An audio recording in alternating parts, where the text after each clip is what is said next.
And hello and welcome everyone to the comic multiverse where the worlds of nerd meet. And after a little bit of technical difficulty, we're back, everyone. If you didn't know, Matt and I are trying out the new OBS streaming function, courtesy of OBS. I tell you what, you sound like you're in the room with me. I know. I was going to say it sounds even right now. It's much clearer. It's much more level. Yep.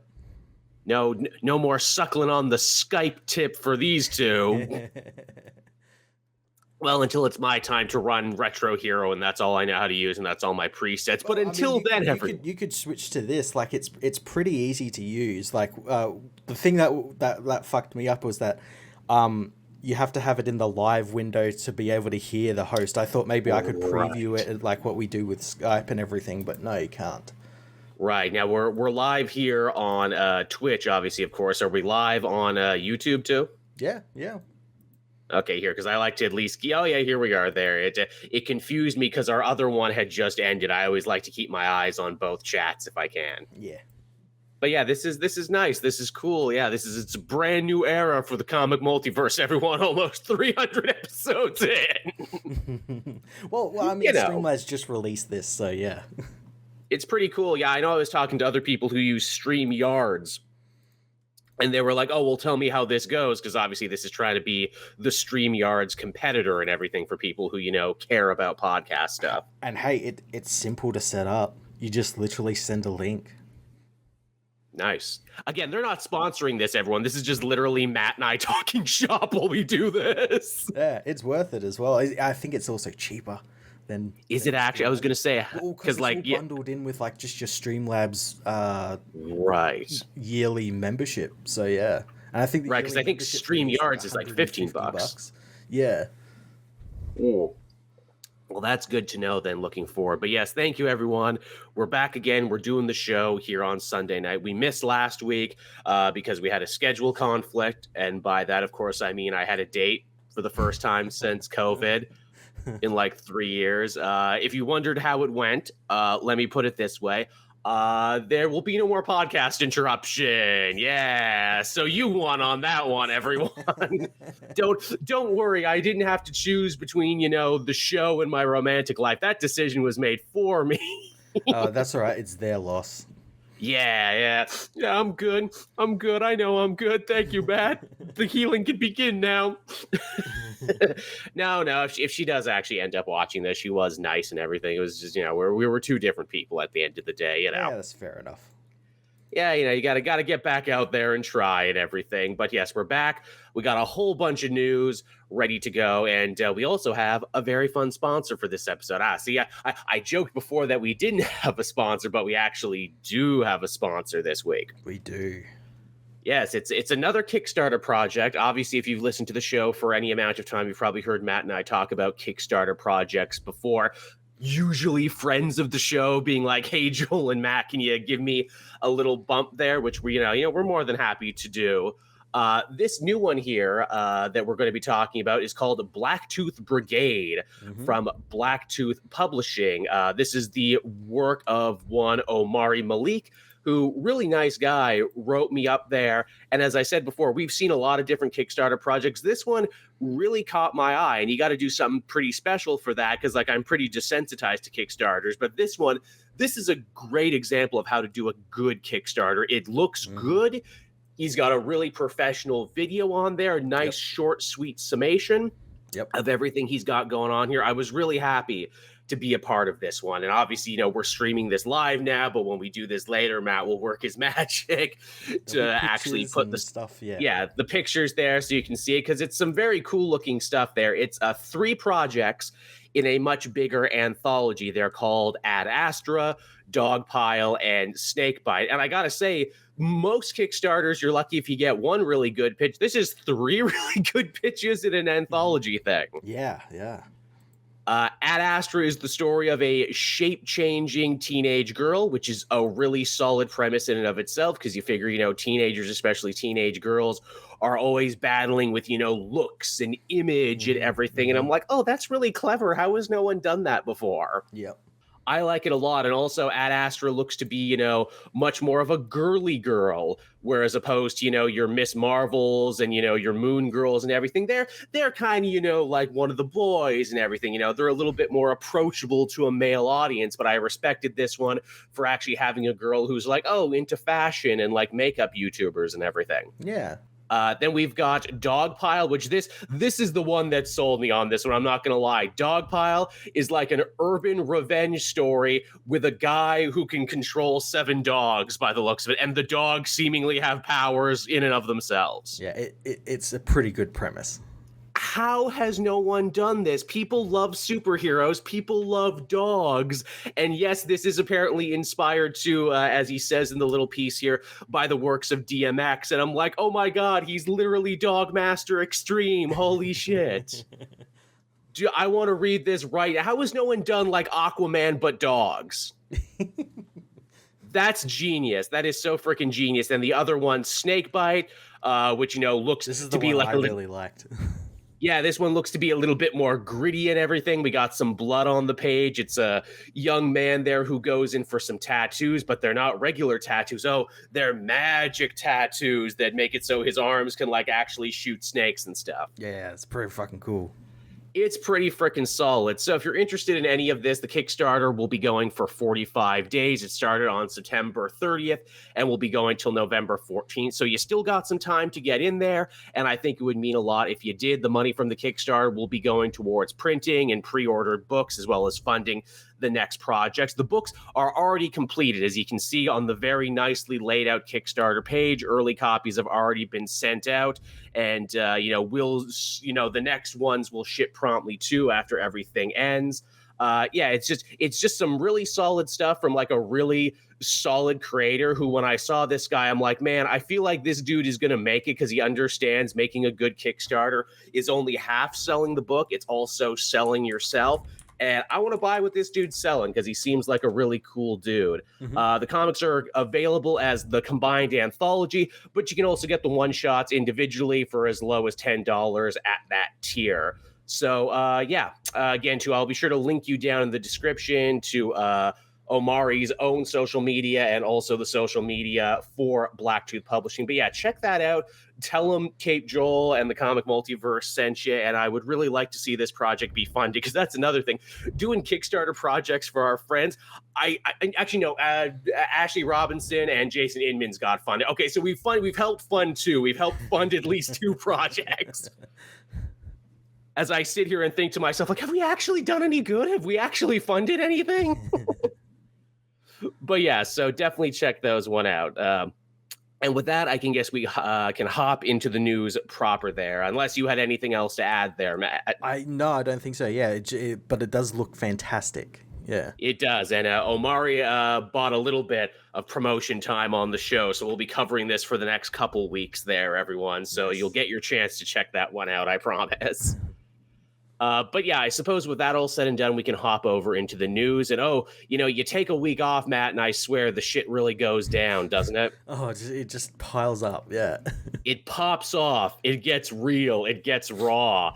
Again, we're gone for just a single week. And what's that? What happened? Hugh Jackman is coming back as Wolverine in Deadpool 3, no less. Yeah. That just kind of came out of nowhere.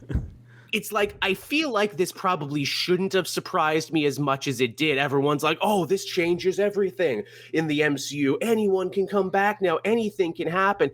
And I'm like, well, they got Professor X in the last Doctor Strange, and they got the last 2 Spider-Mans to come back, and they got the other Quicksilver to be in WandaVision. It really shouldn't be so surprising, and yet it is. Yeah.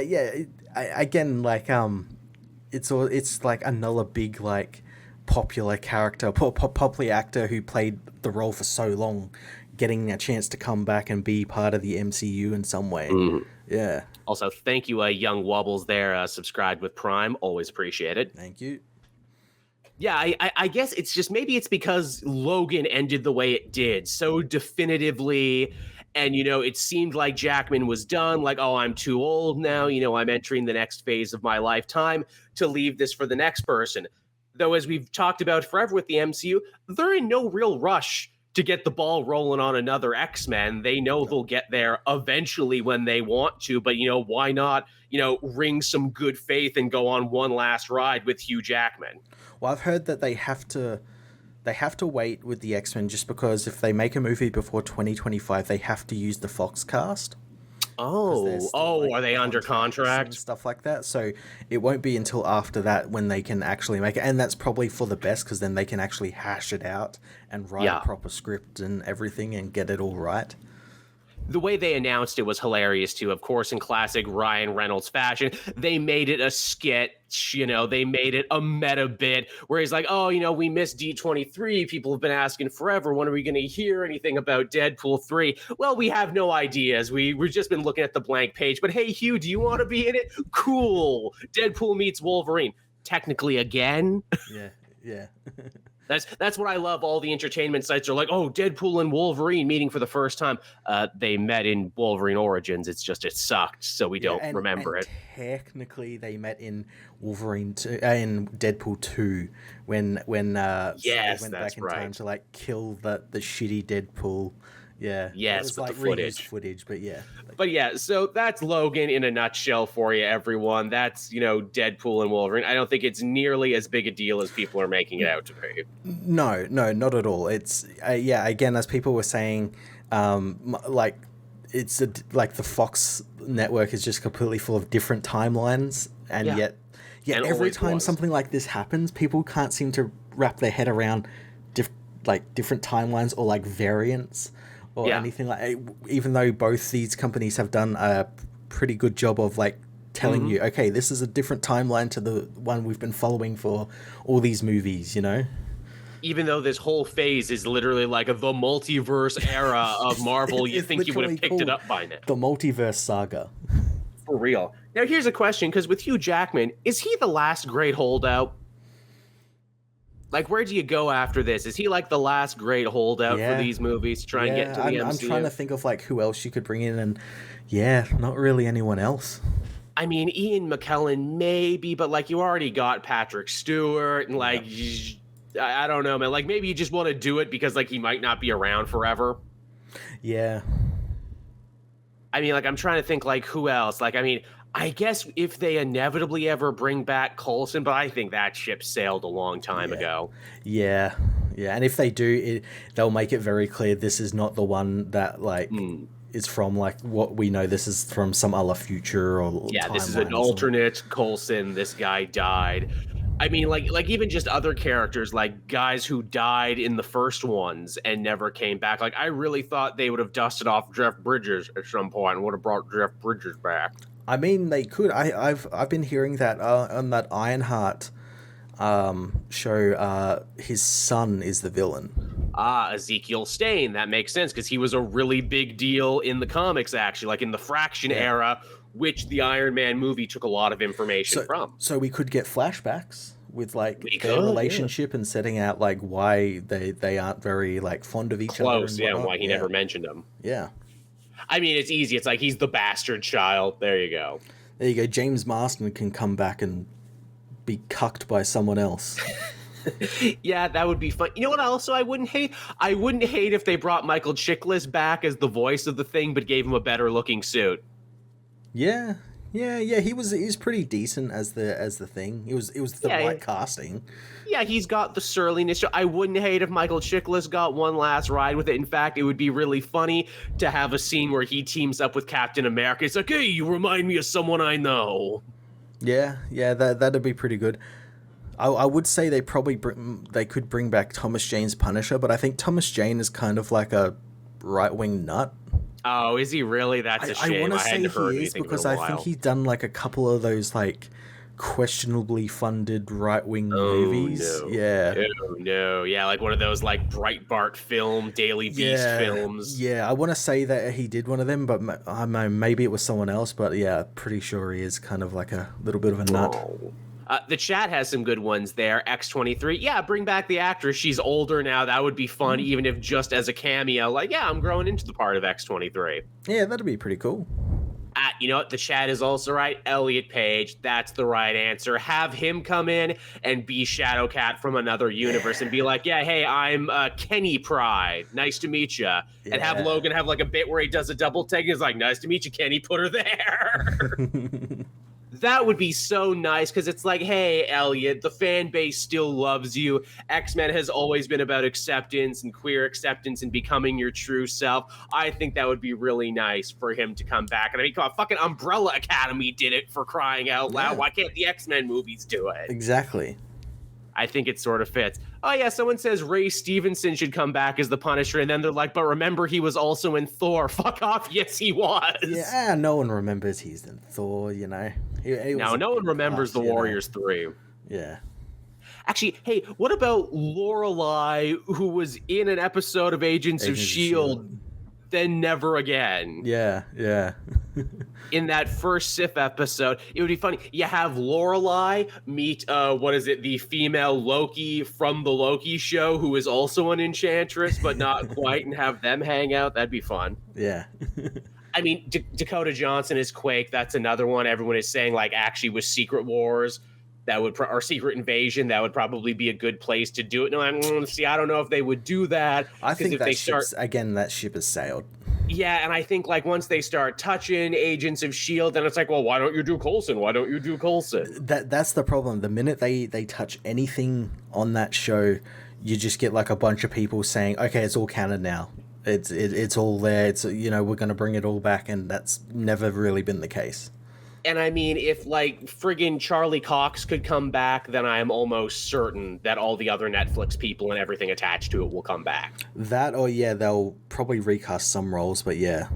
Indeed. More super chats here. The Captain couldn't bring back Ray Stevenson's Punisher, like we said. Eric Santi, they bring back and cast his the TV movie versions of Generation X. Oh my God, That's like some CW deep cuttery, like when they brought back the Birds of Prey TV show people for one scene. Yeah, Jesus. They're actually saying Ghost Rider, and yeah, I fucking bet that Nick Cage would jump at the goddamn chance to come back and do it. And they're probably gonna cast younger anyway. They're probably gonna do, the newer version of Ghost Rider if they ever do end up making a movie. So yeah, fuck it, let Nick Cage come back. Yeah, why not? Because, then again, I'm like, actually, they did a pretty good version of Robbie on TV in the last couple seasons of Agents of S.H.I.E.L.D., and they did the Nick Cage version. Maybe when we do get MCU Ghost Rider, it's Danny Ketch, because it has to be. I guess it has to be, eh? But then that means you get to have your own Spider-Verse moment where you bring all three together. Well, I mean, again, like, that was on the Agents of S.H.I.E.L.D. TV series. You could just say, oh, well, I mean, that's not technically canon anymore, so you can kind of we'll just do another Johnny Blaze, another Robbie Reyes, you know. Yeah, variants. That's a shame, too, because I, quite enjoyed how they did Robbie in that show. It was pretty good, yeah. It was pretty good. It felt like, well, he was supposed to get a whole spin-off, remember, that didn't happen? Yep. I don't know why it didn't happen. I didn't know either. But then again, S.H.I.E.L.D. was supposed to get a lot of spin-offs that didn't happen, like The Bobby Show. Yeah, The Most Wanted, yeah. That didn't end up happening. Huh, that's so weird that it didn't happen. Yeah, and they shot a pilot and everything for that as well. What about a Hellstrom? What about a Hellstrom match? Show. Should Hellstrom cross over at some point? Did that show ever come out, or did I just forget about it? It did. It came out and immediately died. Okay, I thought so. That was during that Fox being bought by Disney thing, so it's like, well, this isn't gonna, fucking go anywhere. It's like one season on Hulu and that's it. As the chat is reminding us too, the Darkhold was also in Agents of S.H.I.E.L.D., and I'm like, oh shit, so it was. Though it being in both doesn't actually contradict anything. No. So they kind of did it all right. And again, they mention there's multiple Darkholds and that's true, and books of Ashanti and whatnot. Man, they're really good at covering their asses, aren't they, for continuity with just one little word. You can just explain it away as bullshit, That's true, because it's like some of these books are being written by 80 years by 100 different people. Do you think they always talked to each other and knew what was going on? No, they fucked up, and when they did, they just made up some new bullshit to explain it. And sometimes the new bullshit was really good and became continuity. Yeah. That's why, like, I have no problem when people are like, oh, the continuity doesn't line up, or oh, this, that, and the other. I'm like, yeah, that's comics, man. Yeah, that's what happens. That's what happens sometimes. And if you're really good at your job, you get to fix it in the next go around. That's what's really cool about it. Other super chat here from BB Metalhead 04. Ghost Rider Halloween special for next year? Yes, please. I'm interested to see that Werewolf by Night one comes out next week. Does it seriously? Or this week, if you're watching it during the show, comes out on Friday. Yeah, I'd be interested to see if that means they'll do one every year, like a different character every year. They really, really should, because get a whole horror anthology going every year. Yeah. The chat also reminding me Runaways and Cloak and Dagger. Oh, fuck yeah, those were also things that existed. Runaways was actually pretty good. So I heard. I heard it got canceled, so I was afraid to watch it. But yeah, I imagine people would like to see some of those characters show up again. Yeah, Runaways was actually pretty fun. Yeah, all right. I'm just saying these are... I don't think any of these are amazing holdouts. I think you could get these going tomorrow and people would be like, yeah, okay. But with Hugh Jackman, it's like, oh, shit, that's a big deal. Yeah. Yeah, so there's your Deadpool news, everyone. Pretty big, but I don't think nearly as big as like everyone's making it out to be, because it's like, well, yeah, of course he came back. They paid him a lot of money for it because they know it'll be a big fucking hit. Yeah, exactly. And he's game and he's down for it.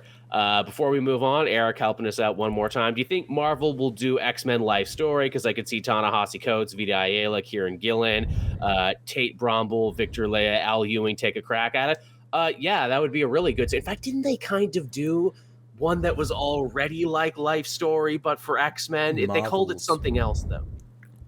Marvels is what they called it, I think. Yeah, there was that. But I'm talking like another one. Like, it was a digital one, and like it actually looked like the Generation Hope? Generation... Yeah, that might have been it. Yeah. It was Generation something, where every issue was a different era in the X-Men history, and the art even, tried to ape the style at the time. Nice. Yeah. But yeah, I would absolutely read another Life Story, no matter who it is. I think the format is so great. It is, yeah. The Spider-Man one was good. The Fantastic Four one was great. Yeah. You could do Iron Man. You could do Captain America. You could do any of these characters who have been around for a very long time. Yeah. Hell, Nick Fury Life Story would be kind of fun, too, actually, seeing how war and espionage has changed. Yeah. And you could do, like, the Tom Selleck-looking Nick Fury for the first couple issues, and then at the end he passes it off to his son, Nick Fury Jr., the Sam Jackson-looking one. Yeah. Oh, that'd be great. I think you could actually make that really solid and also tell a story of being like, I'm a normal human guy who is standing next to these gods and monsters and super scientists and everything, and they stay pretty much the same, but I get older and I die. Yeah. I think you could make something like kind of sweetly sad and emotional with that is what I think you could do. Yeah, and again, like you said, like you could see how espionage has changed over the years from like your usual spy thriller, James Bond type thing to like guys on computers.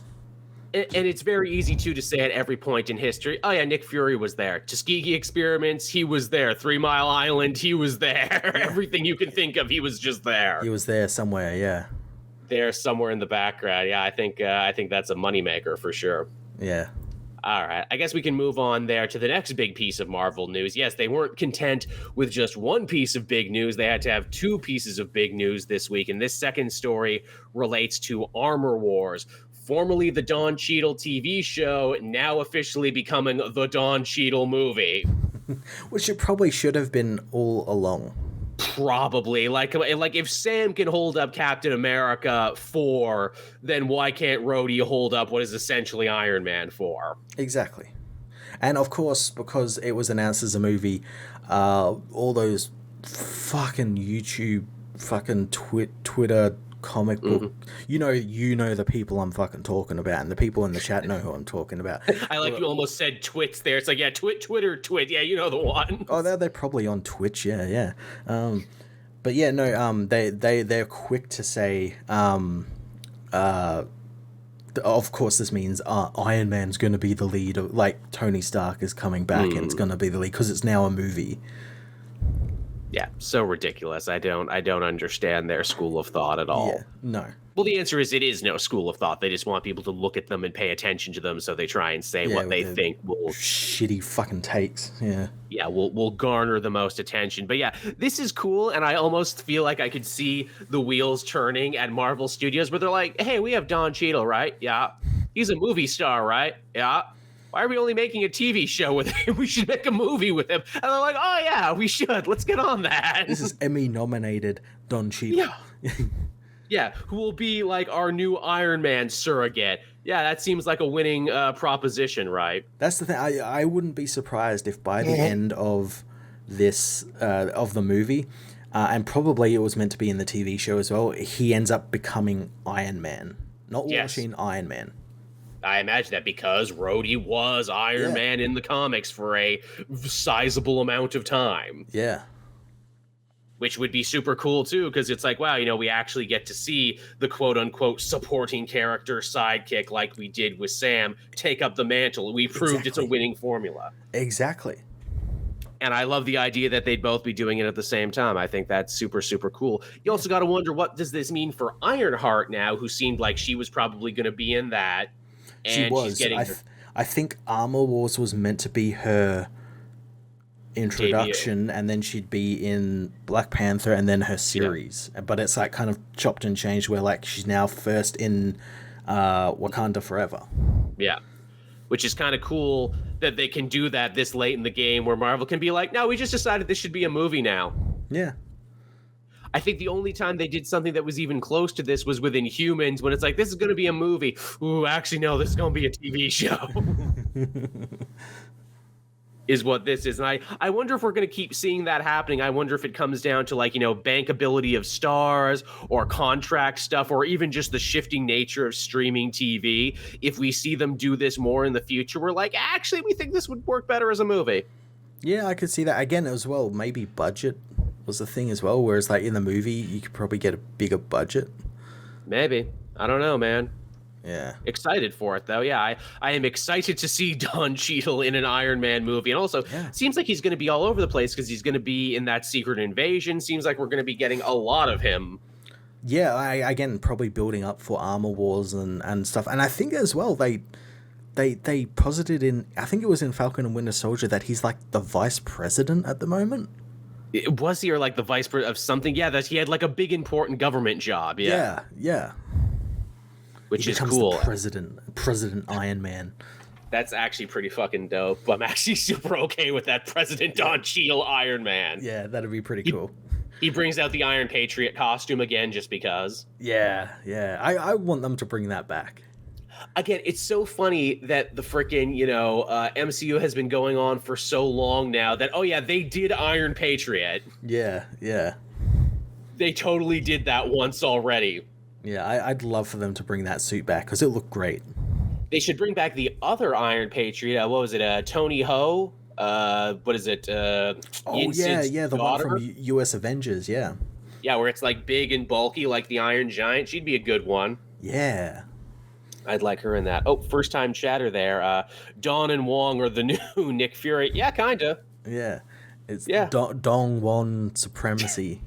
I like it. I like it a lot. I'm all on board for this. Yeah, that would be super cool to have them go around and be like, hey, we think we need to put a new Avengers team together to fight Kang. And we know there's a lot of new people around, a lot of new talent, as they say. Mm-hmm. Yeah, we can make a new Avengers. Ah, there you go. That's what you're going to call it. It'd be great, too, to have done Avengers. Yeah, an all new, all different, It's an extreme Avengers, if you will.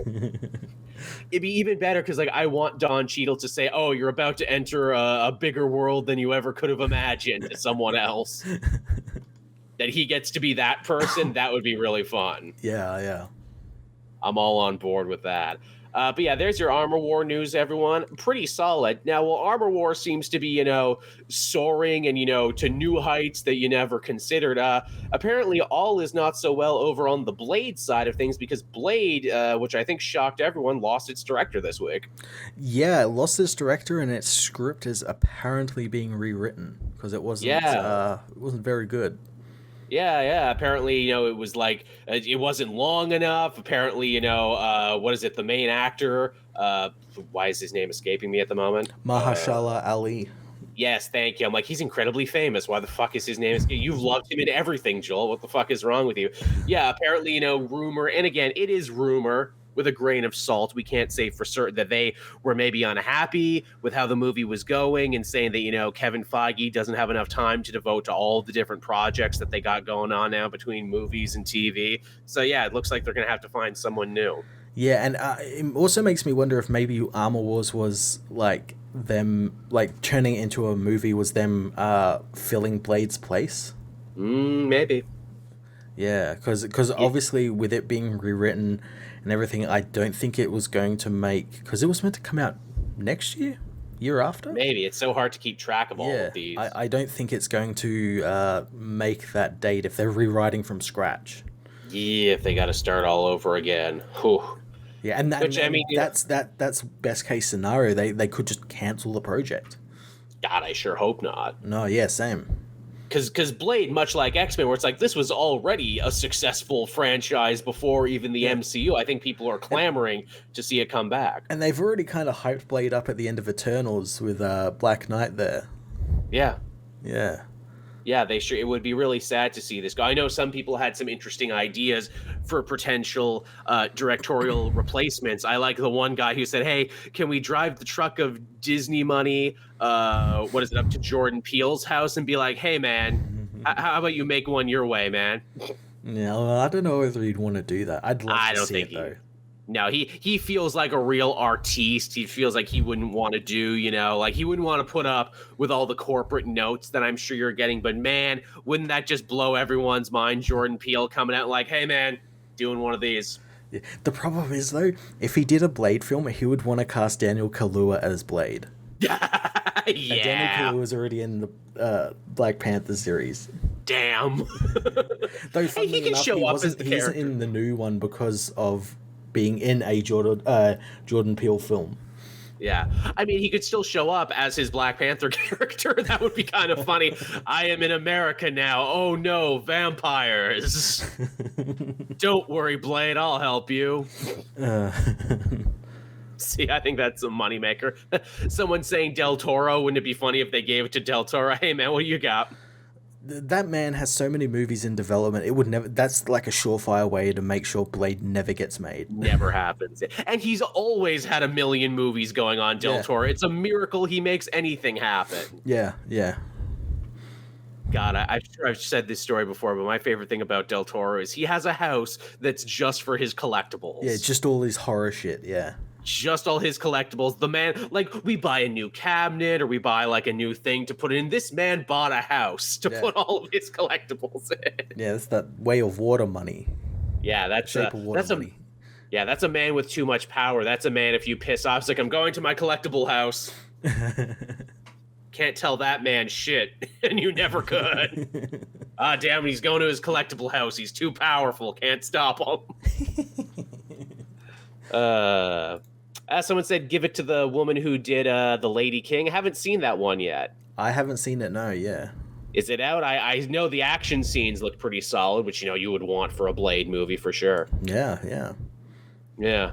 So, yeah, I mean, Blade hitting some choppy waters here. That's not to say that this has never happened before in the MCU. They've lost writers, they've lost directors, they've had to retool and rejigger, but usually they end up coming out one way or another. Yeah, and they usually end up being pretty damn good. Yeah, and I think they know that Blade is a potential franchise here because it was a potential franchise before, and it's a way to open up, the more horror side of their universe, which they've been doing with other stuff. Yeah, I think Kevin Feige wants to go into that horror with, like, Werewolf by Night being that opening door, and then, like, Blade and all these other, Black Knight, all these other heroes who are related to that sort of side of the MCU. Even Moon Knight had some more like horror stuff going on with the zombies and the werewolves and everything. Yep. So not impossible. What else we got going on here? Oh, Captain Coon helping us out again, as he's been doing all night. The problem of doing Blade anything is the people only like Snipes Blade, not Blade the character, because nobody knows what to do with it. Yeah, Oh, that and is something we'll and probably have to cross when we get there. yeah, and that's the thing. Like, if they come out with this new Blade and like you see him on screen for the first time, and he's British and all that, people are going to get really upset, not realizing that yep, Blade is British. That's how he's always been, everyone. I know. Yeah, oh man, I didn't even consider that, but you're right. That is a bridge they're going to have to cross. Do people actually like Blade, or do people just like Wesley Snipes in his prime when he was the coolest motherfucker ever? Yeah, they like that look, you know, the Matrix coat, the glasses. Very cyberpunk, very 90s. The sword, that's what the fucking More Ninja sword, they like all of that shit, whereas Blade was never really that until the movie, you can totally see pre-movie Blade and post-movie Blade. Yeah, and people need to also realize Blade is actually really funny. He's like quippy and everything when he's dark like Gallus humor, killing these like vampires. So like again, that's going to be another thing people are going to complain about. Oh, they made him MCU quips. I'm like, no, he's always been like that. Kind of was. Also, like, I mean, Snipes' Blade was funny too. Maybe not intentionally, but I mean, colored people suck heads, and some motherfuckers always trying to ice skate uphill. I mean, that shit's hilarious. It is, yeah, it's pretty hilarious. And then you have all of Blade 3, which is of course a comedy. Yeah, which is hilarious, not wanting to open his eyes, so they had to CGI eyes onto him, and goddamn.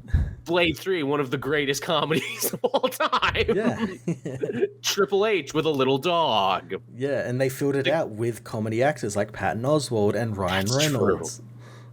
Because no one was taking that fucking seriously. Because they were all just fucking around.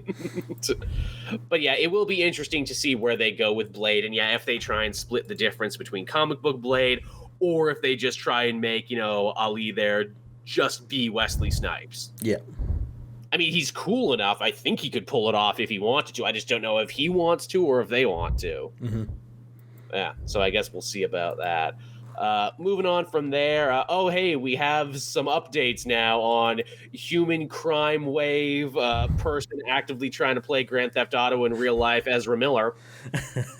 So this is a couple weeks old, this news, everyone. Like I said, we didn't do the show. So apparently they discovered and or apprehended Miller, however you want to, define that. And you'll remember they gave like a really lame non-apology where it's like, I'm it's unfortunate of all the people who I disturbed with this. I'm not saying all the people that they assaulted and all the stuff they stole and everything, because you can't say that, because that admits wrongdoing, and if you admit wrong, you can get sued for it later. So you got to make sure to not say you're culpable for anything.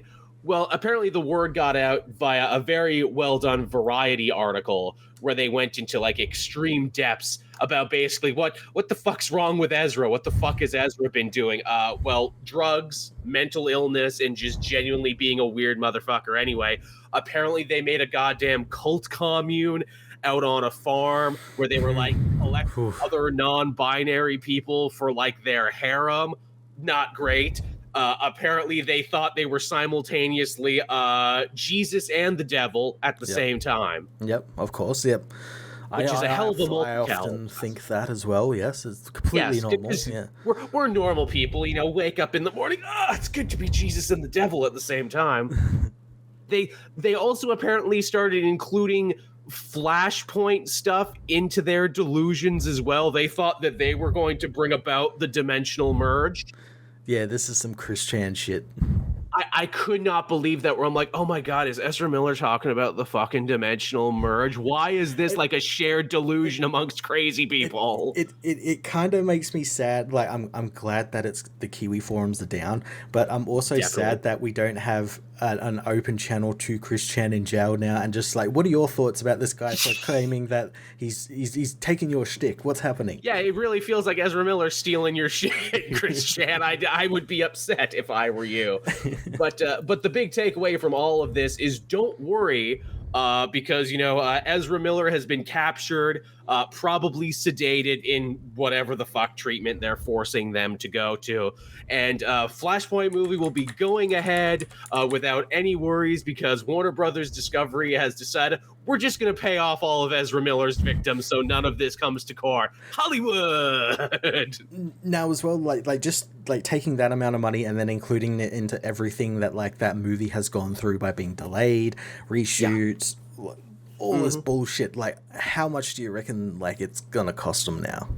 $200 million that we know of, which means it probably costs $300 million because Hollywood always lies and undervalues themselves. So always put another one on top of what you know of. And let's say about $1 million per person that Ezra Miller has hurt and or inconvenienced. So, whatever that becomes and whoever else comes out of the woodwork for it. But apparently they just care about Flashpoint that much that they are willing to pay off victims. And it's not a crime, everyone. It's totally so sure that this movie is gonna like do well. Sure are. As Cameron Winkle brings up in the chat, and Warner Brothers Discovery is also being sued by their investors right now because they probably undervalued some shit too. Maybe this wasn't Zaslav's fault. Maybe this was the outgoing regime's fault. But again, doesn't matter because that means they might be forced to, give up more money in settlements. Everything is fucked. It's like you think to yourself, like, this has got to stop eventually, right? Like, shit's gonna calm down, it's all gonna be fine. This is just regular industry stuff. No, apparently something new and horrible happens every day at Warner Brothers Discovery. At Warner Brothers Discovery, there's something bad.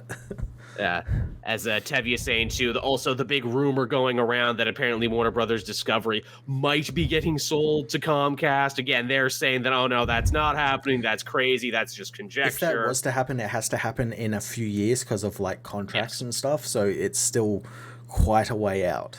Yeah. As the chat reminding us too, they lied about having more HBO Max subs than they did, and then they proceeded to fuck up HBO Max with their subs. So yeah, started cutting it up and selling off like pieces, IP rights, or just like straight up just like getting them off of digital platforms. To take tax write-offs. That's so fucking horrible. Poor Final Space, which is a show I love.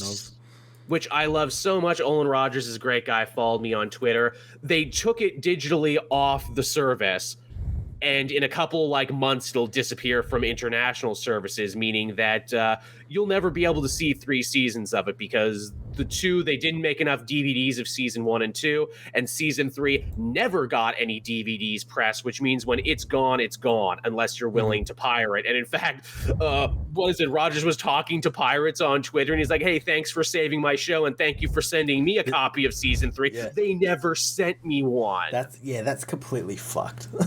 Wow, so the way they undervalue animators, holy shit. We got some super chats on YouTube here. Functorial, I think the final frontier of MCU stunt casting is getting former DC actors to play the Squadron Supreme. Yeah, I think you're right. That's the thing. Yeah. The Squadron turn up. It's Henry Cavill. It's Ben Gal Affleck. Gal Gadot. All of those people. Yeah, except Ezra Miller. No. Yeah, Ezra Miller. Get Grant Gustin or someone. That's even better. We'll get Grant Gustin to come. Yeah. BB Metalhead there. They canceled Batgirl for pennies, but are willing to spend an insane amount for the Flash. Yeah, it doesn't make any sense, does it? Yeah. Seems fucked up and wrong, and Hollywood's a gross place. I don't know why they are so adamant this Flash movie succeeds. Like they have a bunch of. They could have been like, okay, no, we're gonna bank on the next Batman film or a new Superman film or something. Something big, but not this. This one they have to bank on. It's just so confusing. And I don't even think it's the Flash they care about. I think they care that it's Michael Keaton back as Batman, I think is what they're really betting on, which is funny because they've not really promoted that as much. Well, no. I've heard that, yeah, they're betting on that, but then they also reshot his scenes in Aquaman so that it's Affleck to take him again. Out. Because originally it was Affleck, but then they reshot it as Keaton, and then they reshot it as Affleck again. The answer is they have no fucking idea what they're doing. Oh, God. And as Blandman again says, crazy how the future of the entire company is now essentially in the hands of Dwayne Johnson. Yeah. Yeah, it's pretty terrible. Hey, did you notice a thing? about Black Adam. I noticed this when I watched Death Battle for this week because they had Black Adam versus Apocalypse Death Battle. I guess Death Battle is owned in part by Warner Brothers, you know, because they own the company that owns their I channel. guarantee you that video was asked to be made by them. Oh, 100% it was. You know, it was embedded marketing. Here's the thing about that video that blows me away. They do a pretty good job giving you Black Adam's history. They never once used the word dictator. Yeah, again, it's the same as in the comics. They haven't, you know, they've made it very clear that, you know, we're not going to touch on that. The last time that was actually touched on was when Jeff Johns was writing him in Doomsday Clock. Yeah. They don't say dictator. They don't say king for life. And I'm like, oh, you guys are trying really, really hard to downplay, you know, like the more, you know, socio-politically icky parts of the character, which is a shame because those are the interesting parts of the character. Yeah, yeah. Like your whole thing, like, oh, he's an anti-hero. He kills. He doesn't care. But he's not a dictator, though. Yeah. I just want to state that he's not a he's not a bad man. I mean, he's a bad, but he's not that bad man. It just feels like so limp-wristed and mealy-mouthed where it's like, yeah, hardcore character. Oh, he's not like Superman. But he's not that different from Superman. You know, he's approachable and marketable. They're gonna try and make Kahndaq into like basically Wakanda. Where it's I very much feel they that think way. like, well, Wakanda's an isolationist state. I'm like, yeah, but they don't have like a dictator king or anything like that. They had a royal family that wasn't touched by colonialism, and even then they go out of the way to be like, no, you know, T'Challa and his family are good and selfless and everything and are always giving of themselves. And also, too, in the last couple of years, they've done away with the monarchy in Black Panther in the books. And even in the movie, they were kind of on their way of doing away with the monarchy. They're like, no, we're going to maybe have more elections. We'll have a queen and king regent, but it'll be really more of, you know, like a ceremonial thing. Because, you know, kings for life, it's hard to make that guy a hero. Yeah. Yeah, when no one's allowed to have an election. Ethan Stute helping us out in the chat there. Yo ho ho, a pirate's life for me. I mean, when fucking Warner Brothers Discovery, that's how they want you to do it. Yeah, and then they'll complain why no one wanted to watch this. I'm like, well, motherfuckers, you took it away. It's, again, hey, there are a few times in your life when you can say piracy is completely morally acceptable. It's completely morally acceptable here. Yes. The creators are even egging you on, going, yes, please steal my work if it's the only way it can live on. And if it's the only way they can get a hold of it. Yeah. Tell me about it. Yeah. Which, it just lets you know how fucked up the Hollywood system is and how much it really undervalues artists. Yeah. For reals. But yeah, so there's that news, everyone. Warner Brothers, still fucked up? Yeah, Black Adam comes out kind of soon. I guess so, and they're really hoping that just by putting The Rock in there, it'll right the ship and do everything they need it to do. Yeah, which from everything I've seen of it, like, he's like the least interesting thing of this fucking film. I've heard that too, but it's like, look, you know, if we build it around this big star, they will come. Every other Rock movie does big. Superhero movies do big, so 1 and 1 make 2. Yeah, and like, I'm sure again, they're going to get the wrong idea from this and realize, oh, Black Adam is the reason people are here, not the JSA, which seemed to be a lot more interesting.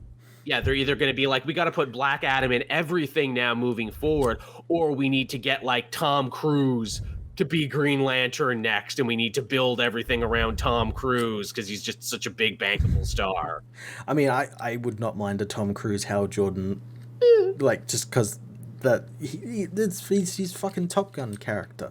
Yeah, but then Tom Cruise would actually want to go to space, though. Yeah. Oh, he's already doing that, so... I guess he is. He's making that fucking movie in space. Yeah. Oh, shit. Again, they'll get the wrong lesson, and then it won't matter because someone else will own them in a little bit. Yeah, and then they'll fuck up everything else. And yeah, it's just a cycle, yeah. An endless cycle of Warner Brothers that has been playing out forever.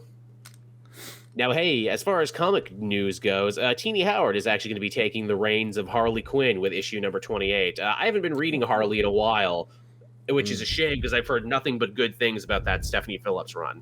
Yeah, I've heard it was pretty good, and I know Stephanie Phillips knows her stuff. Yeah, most definitely. It looked fun. It looked cool. I know they're going out with a bang. They've got a story going on right now, like, who killed Harley Quinn? Oh, okay. So, it seems like she had a really good run. I'll have to check it out there. I know they made like Dr. Hugo Strange, a Harley villain, which makes a lot of sense because she's a psychologist and he's a psychologist. Yeah, that's cool. They have a lot in common. I'm like, that's a good idea. Yeah, more people should have done that. Yeah. I like that. So yeah, maybe I'll check that out. I've always liked Teenie Howard's work too. I always felt that she was a little underappreciated. So, getting the reins of what is essentially the fourth pillar of DC ain't too bad. No, yeah. And never forget, everyone, Harley is the fourth pillar of DC. Yeah, absolutely she is. Like, now more than ever with that, like, successful show and everything else. Like, no, she definitely is the fourth creative pillar. Yeah, like, it's not even a joke now. Yeah, James Gunn, Suicide Squad, yeah. Yeah, I don't even say it passive-aggressively anymore. Like, no, she actually legitimately is. Yeah. And it's a good thing they do have her, or else it would just be a tripod. Mm-hmm. So yeah, that's all we got to say about that. Ooh, friend of the show, Jim Zub, is returning to the world of Rick and Morty with Rick and Morty versus Cthulhu. Yes, I saw this and thought it was kind of pretty cool. I never thought about that, yeah. Well, again, if you watch the opening credits for Rick and Morty, you see them running away with a Cthulhu egg from Cthulhu, and they never explain that, so it now looks like Jim Zub gets the chance to finally explain that story. Explain that, yeah. That's cool. The Rick and Morty comics have actually been pretty solid. I loved the Dungeons and Dragons ones that Jim Zub wrote, and apparently all the other ones are really good too because it actually gets okayed by Roiland and Harmon, so they sign off on everything. That's cool. It kind of makes them like canon adventures to the TV show. In their own way and everything. Have you been watching Rick and Morty this season? I think it's like 4 episodes in. I haven't though. I've got it like it's coming out on Netflix here, and I've just been like waiting for it to finish. Nice. They did an episode last week that was basically like their own parody of Us, where the family meets like their night people, the other versions of them that only come out when they're sleeping. And I'm like, oh, that's a fun science fiction concept. Nice. Also, the portal gun is broken as of the end of last season, so getting anywhere is really hard for them now. So they've had several episodes that just took place at the house. Oh, that's cool. It is. I'm like, that's good to challenge yourself as writers to be like, you know what, the portal gun is a crutch sometimes. Yeah, it is also probably makes the show a bit more cheaper. A little bit cheaper so they don't have to draw crazy alien worlds every single time. Yeah. Yeah, so that's pretty solid. Don't be shocked if Jim Zub comes on the show to talk about that, because usually when he's promoting it, he usually likes to stop by. And I feel so bad with his new Conan thing. I lost that interview with him. We talked about Dungeons and Dragons and Conan history, and the audio was fucked on it because I was running that end of it, and I feel so bad we lost that episode. It's one of the most proud things that I've ever lost. Captain Kuhn, once again, helping us out. Batman is the DC building itself. Everything else is in the shed out back 5 miles down the hill that's being neglected. Yeah. Oh, yeah. Somewhere Booster Gold is just like, water, please, water. Get down, you. No one wants you. I mean, they keep saying they do, but we don't believe them. Yeah, everyone keeps saying they want you and they want Blue Beetle, but every time we bring them back, they yell at us because it's the wrong Blue Beetle, even though this is the one you wanted because he teams up with Booster Gold. And every so often they'll throw a line down there too, like, hey, Tim Drake, you've been down there for like about a decade. Would you like to come back up for a bit? Are you going to make me wear a brown suit and have a code name that's my real name? We'll see. His new book started this week, and I read it. I haven't heard a single thing about it, which tells me everything I need to know about it. Yeah, we'll talk about it later. I have some good things to say, and I have some complaints about it. Because I caught up on the writers that Young Justice Dark Crisis book, and oh boy. I haven't read it yet, but I did like flip through it, and I got to the end, and when I got to the end, I'm like, fuck right off. Yeah. Not only is it not in one of these paradise worlds that we thought it was and would explain everything, but it isn't. This is how these characters are. So this Dark Crisis tie-in is not even really involved in Dark Crisis. Fuck you. Not at all. Fuck you, reader.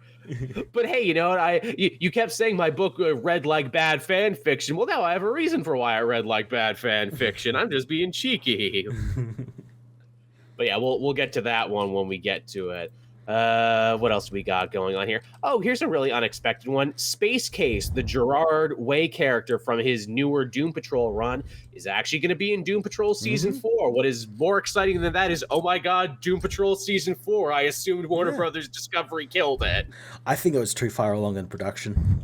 I guess. Well, thank God for that. Yeah, although in saying that, yeah, I mean, they did cancel a Batgirl film when it was, like, done. So, yeah, they could have cancelled it. But, yeah, maybe they've just realised that, like, yeah, a lot of people like it, you know? This is one of the best, most accurate things we do. Yeah, yeah.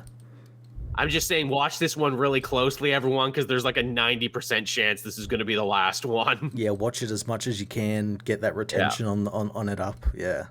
Like with Stargirl this season, like, this is so much fun. I should really enjoy it because they're going to kill this one dead when it's done, I can tell. Yeah. You know what really disappoints me about Stargirl? It's getting a crossover, I think, this season. I know, I saw the pictures. Oh, I know, that blows. I'm like, oh. Of all the shows to cross over with, that one, fucking really? Yeah, you couldn't, get Flash in there, or Superman or something, I mean, maybe it'll be good. Maybe it'll be good because it's these people working on it. I mean, I would like to see, like, if after it, like, the Titans world somehow gets a little bit lighter thanks to being in contact with Stargirl's world, Well, it's funny you should Daddy say Pat that. gives them some fatherly advice or something. I don't know. Yeah, make it so they're not such pissy brats. It's funny you should say that, Matt, that hanging out with Stargirl will make the show a little brighter, because the showrunner of Titans said this week, yeah, hey, for next season, I promise we're going to start doing away with the blue filter. Nice. Oh, cool. So I think you fucking nailed it, Matt. I think you figured it out. He had to talk with Jeff Johns about it, and yeah. Yeah, you gotta stop that shit right now, bro. Also, like, it's kind of weird, because, yeah, as people are saying in the chat, Titans and Doom Patrol were kind of spin-offs of each other, but not, like, the Doom Patrol is in the Titan show, but it's not the Doom Patrol. Yeah, it's a different Doom Patrol, yeah. It's a totally different Doom Patrol, but, like, the house is the same, and it's like, oh, yeah, you wanted this to be more interconnected than it ended up being, and thank God it wasn't, actually. Yeah, Crisis made it very clear that all of these are on different Earths. Yeah, and Swamp Thing is there, too, somewhere, being really sad. Yeah, in his swamp that, tax reasons are why his show got cancelled, yeah. After one episode! Yeah. They cancelled it after one! Oh, God. That's so fucking cruel. I still can't get over that. And then they never, like, even attempted to, like, bring it back in any way. I know. I kept waiting for Swamp Thing to show up on Legends. I'm like, he'd be great for Legends. Have him show up. Legend, yeah, or like Doom Patrol or something. Or, something where they could use the suits and stuff. Yeah. You have the costume. Come on. Yeah, they made a full Floronic Man costume, and it's used once in the entire show at the end of the last episode. Oh, that's just a fucking killer. Yeah. That's such a goddamn waste. Speaking of waste, actually, and television, Matt Wagner's Grendel, which was a show they were developing at Netflix, apparently also canceled, even though they were actually apparently pretty far along in that one, too. Which is strange for Netflix, because they put out any old shit. They sure do. Were they afraid that it might be good?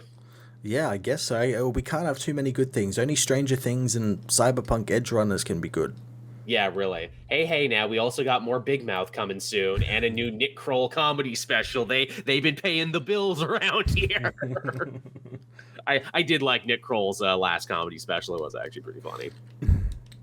He mostly talks about snacks and pooping himself. It's pretty good. It's pretty par for the course for Nick Kroll. Mad relatable. Hey, I also like snacks. But yeah, Grendel, which I am only kind of aware of Grendel. I see it on the shelf when I buy other comics, and I'm like, oh yeah, that's pretty popular. They've done a lot of those. No clue what it's about. I see it on the shelf and go like, what symbiote is that? Yeah, I know, it looks such like a symbiote. It looks like fucking Black Suit Spider-Man. Yeah, it looks like, wow, you just, sawed off the serial numbers on this one. Not only that, but like sometimes like they'll get an artist that's literally drawn like Venom or like symbiote Spider-Man, and it looks exactly the same. You know what we're gonna do? Actually, we're actually I know gonna he had a crossover with Batman. Yes, that's right, which clearly must have been popular enough. Yeah. We're gonna go over here right now. We're gonna actually, look at Grendel and see what the fuck it's about. Okay. Grendel was a masked identity of Hunter Rose, a successful author. Oh, he's a writer. Okay. As Grendel worked as an assassin before taking control of New York City's organized crime world, he first appeared October 1982 in the anthology Comico Primer. Oh, so he's a pre-existing character? Okay. Yeah. So, Is that in like an anti-Punisher Kingpin? Yeah, I was gonna say, is he like is this like in the universe of Grendel, or is this like a real fucking thing? Zone series was as a backup story in Wagner's series Mage. Oh, so he's a backup in like other Matt Wagner stories? He got popular that he got his own book. Yeah, he had an ongoing that lasted for 40 issues. The publishing rights languished after Comico's bankruptcy, but Grendel was resurrected by Dark Horse Comics, which is where I knew it, for a 10-part series, Grendel Warchild, written by Wagner. It was some stuff written by Greg Rucka in there too. Okay, yeah. So Grendel has a way longer and more in-depth history than I thought. Yeah. Again, I just look at him and see symbiote Spider-Man. And then also his name is Grendel, which is related to like King and Black stuff and like all the stuff Donny Cates was doing. So I immediately think of like symbiote Spider-Man or a symbiote. He didn't just get one Batman crossover, he got two. He got one in 1993, and he got another one in 2008. Wow. Oh, and he fought the Shadow over in Dynamite Comics. Oh, cool.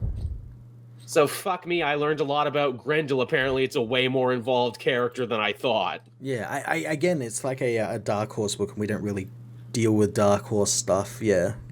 Not that there isn't good stuff there, it's just Dark Horse doesn't pay our bills. No. Trust me, I'm sure there's lots of shit I'd love to talk about. I'd love to make, videos on like Jason Aaron's Scalped and everything else that I enjoy. I know for a fact there is a lot of books on Dark Horse and like Image and IDW that I want to talk about. I just can't, again, because of time, but then also people wouldn't be interested in it. I mean, shit, man, Power Rangers got 100 goddamn issues and I've barely read any of it. Fucking the Star Trek book. I want to fucking read the Star Trek book. It's up to 400 issues.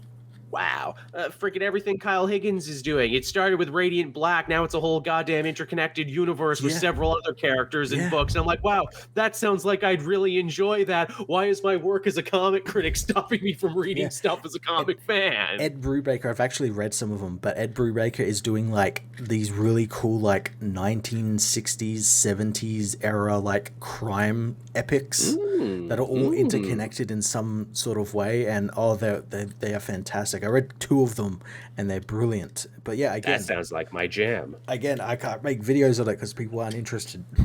Fucking a new Black Sad book came out. Black Sad, which is the beautiful like story. It's like a 1920s hard-bitten detective world, but everyone's anthropomorphic animals. I bought it, but because it's like 100 pages, because they're all beautiful artwork, painted things there, and they're longer than I still never got to fucking read it. I'm like, I'm gonna read it for the I'm gonna cover it for the channel. And then it's like, Joel, this is like book 5 of a big series. No one fucking knows who John Blacksad is. You would have to explain that, and then you'd have to cover 100 pages, and it's a mystery, so you'd be ruining the mystery by covering it the way you're doing. So no, you can't do that. Then you would have to make a video laboriously explaining about how you're not a furry, and then... Exactly, that's the other problem. Although I'm sure I'd make a lot of new fans. They'd be like, yes, Joel, he's down for the cause. He gets us. Just like if I ever do another Juggalo related thing. Yeah. He's down. He fights for us. Yeah. Hey, there's worse fans to have than Juggalo fans, but they have a gathering. And sometimes they invite celebrities. If you're like a niche wrestler or comedian or musician, you can get invited to the gathering in the woods. Yeah, in the not creepy at all woods. Yeah, in the back of like the Appalachian Mountains. Yeah.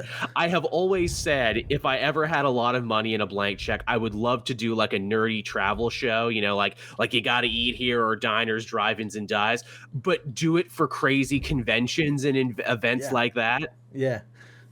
It would just be like me going to them where it's like, hey man, here I am. Conventions, the dildo convention. Yeah. Here I am at the Mermaid Festival on the wharf. It's just people dressing up like mermaids. Here I am at the Ventriloquist Convention, which is a thing that's big enough they apparently have it every fucking year. Jesus. Yeah. there's a Dungeons and Dragons cruise coming next year called like D20 at Sea, and I'm like, I want to go there. So cool. What are Dungeons and Dragons nerds looking like when they're on a big boat in the Caribbean? Because, like, I love Dungeons and Dragons. You can't play it outside. Your sheets go everywhere. You lose your dice. It's going to be a bunch of people not in pools. It's going to be them inside playing D&D. Yeah, that'd be real. Do they make the boat has to be like its own like DM almost like level? It should.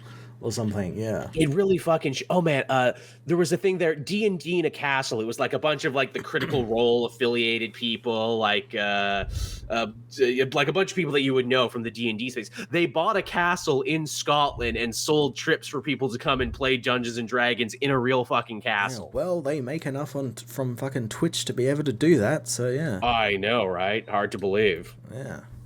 I'm down for it. Cowboy helping us out in the chat. Curious why Bucky is in the Thunderbolts cast. Is a good fit for it.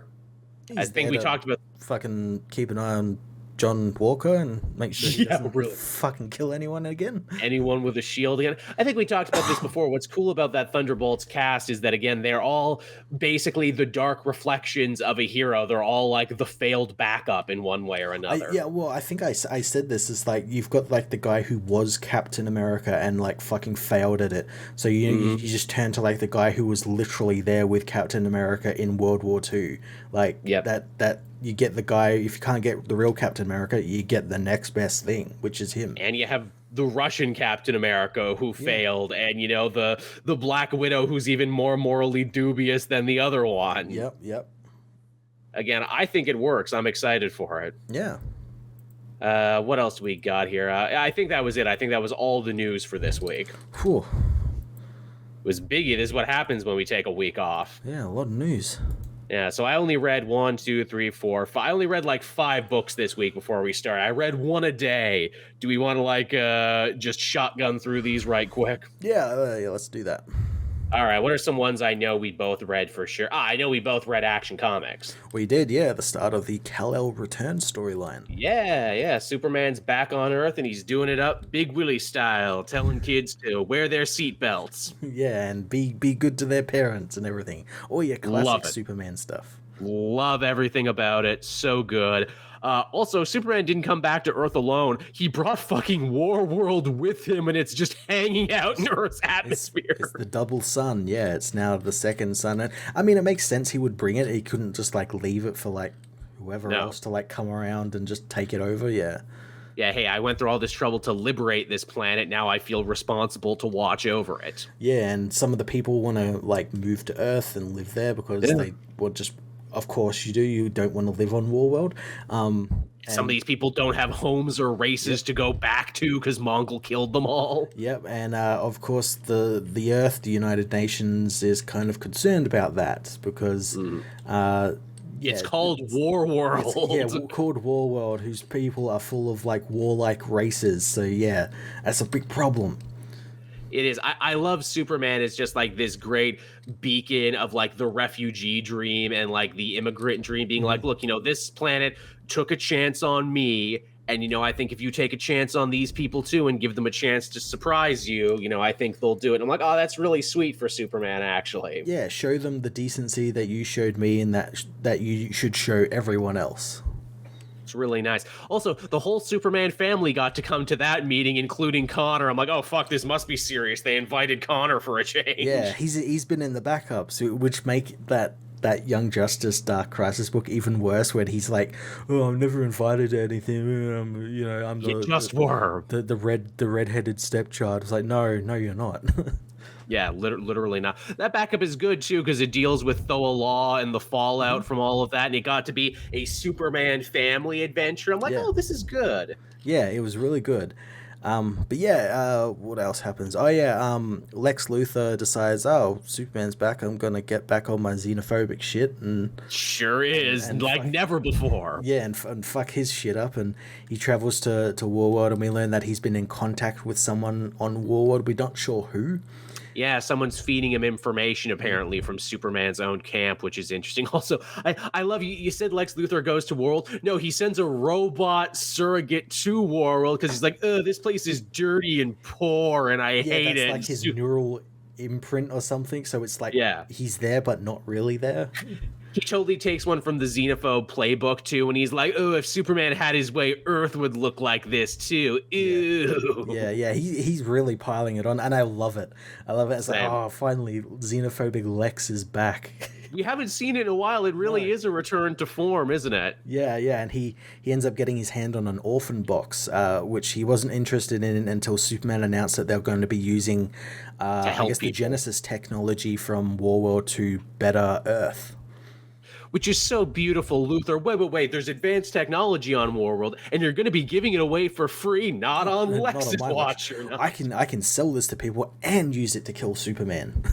And he tries to use the tech to try and get Metallo back on his side, because Metallo's fallen apart in prison. It's really fucking sad, actually. It is, yeah. He's had his voice box removed. He's literally just like a torso sitting in a chair and can't, move or anything like that. Can't speak. His sister Becca is there, and was just trying to like help him and everything, and he's depressed and doesn't want any help and everything. Yeah. Because you were telling me like Metallo like redeemed himself in some of the last runs, and he was like a friend to the Superman family. I don't know if it was. I know Atomic Skull did that. Right. Okay. Am I thinking of someone else? Like someone became a friend to the Superman family. You were telling me. Superman kind of tried to he got locked in the Fortress of Solitude and like wanted to try and better himself. And that's gone fucking completely out the window now. Was it him or was it Kryptonite Man? I was thinking of maybe Kryptonite Man. I remember there was a run a long time ago where it's like, oh shit, he's actually friends with. Well, that's the thing. It's been a while since we've seen Metallo, like a long time. And they're promising that, like, hey, this is a full reboot of Metallo with Warworld tech, much like Philip Kennedy Johnson helped rework Mongol into a big new villain. He's promising to do the same with Metallo, which is pretty fucking dope. Yeah, I'm very much looking forward to him now playing with like classic Superman villains like Lex Luthor and Metallo and whoever else will show up. And it's been so long, like you said, since we've seen Metallo, where I'm like, hell yeah, I'm totally stoked for a Metallo story. It's been so long since we've had Lex Luthor as a Superman villain. He's been true. He's been like big Justice League villains or like a Batman villain or something. Shit, yeah. Even in the John book, he wasn't a straight up villain. No. He was like kind of playing both sides of the fence in that book. Yeah, he was just in the background there. Yeah, that's right. Wow, you're absolutely right. Yeah, this really did feel like a back to basics. Yeah, I'm really looking forward to it. Same, very much so. Yeah, Action Comics from Philip Kennedy Johnson gets a big thumbs up from both of us. Yeah. What else did we have this week that I think we both covered? Oh, did you read the Judgment Day tie-in for Amazing Spider-Man? Oh, was that out this week? I thought it was next week. Yes, it was. Okay, I'm gonna be jumping back on Spider-Man because I said I was gonna jump back on Spider-Man once that came out and start reading. Okay. I haven't read that one yet. No.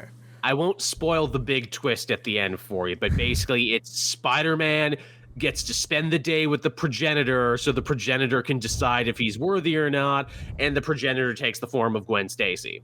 Yeah, I could see. Yep. Okay. Which the reason why he does that and not like Uncle Ben or his parents or even Harry or something is kind of a big. Alive? No, actually, Uncle Ben appears to Aunt May. Oh, okay. Oh, well, yeah, okay, yeah, that makes more sense. And like Aunt May's not worried about the end of the world at all. She's not scared. She's not even upset because, like, yeah, fucking of course Aunt May got a thumbs up. The progenitor's an asshole, but he's not crazy. Yeah. She's like, yeah, Peter, I'm just super stoked to get to see, like, the ghost of, Ben hanging out with me and everything. I got a thumbs up. What about you? Yeah. And it's like, God's still undecided. He's been following me around for 24 hours, and even I don't know. Ooh, there is a bit of continuity problems, though, because we see Carol Danvers show up in ghost form to Kamala, but, she already showed up when she was in costume in the Judgment Day book, and Kamala beat the crap out of her. So, continuity problems. This one is darkly funny, though. Like, I forget sometimes that Zeb Wells is hilarious because the last couple Spider-Man issues have been super serious. Yep. Here he gets to be funny though and gets to like play a lot of jokes. Like Randy is like still getting his suit done for his wedding with Beetle, and Peter's like, "Why don't you care if you're being judged, Randy?" And he's like, "Way I looked at it, it's an alien. It's got its own, fractured sense of right and wrong. What do I care if it thinks I'm, good or bad? Either I'll pass and it'll be fine, or the world will be destroyed, and I don't care." Yeah. And I'm like, "Shit, Randy, good point." Yeah. And then it all comes to a big head at the end where Spider-Man basically has to, get on his knees and explain what he's been doing with Norman to what is essentially the ghost of Gwen. And in doing so, he drops a little tidbit about what might have happened 6 months ago that broke him and MJ up. Ooh, okay. So you finally get you get almost an answer. You get like half an answer, and it's here in a Judgment Day tie. That some people probably won't even read just for that reason. Yep. But yes, if you were interested in it, it's kind of here, kind of. Cool. Yeah, I thought it was coming out next week, so I'm jumping back on that so I can jump back on Amazing Spider-Man. Nice. What else did you have, Matt? Well, just keeping with the Judgment Day tie-ins, I had 2 Avengers tie-ins. I had Avengers. I was going to read those next. I had Avengers issue 60, which was fantastic because it was written by Mark Russell. Ooh, nice. It's Hawkeye versing a blue mailbox. Sounds like a Mark Russell book. Yeah, so Hawkeye gets judged by the progenitor. The progenitor shows up as Black Widow.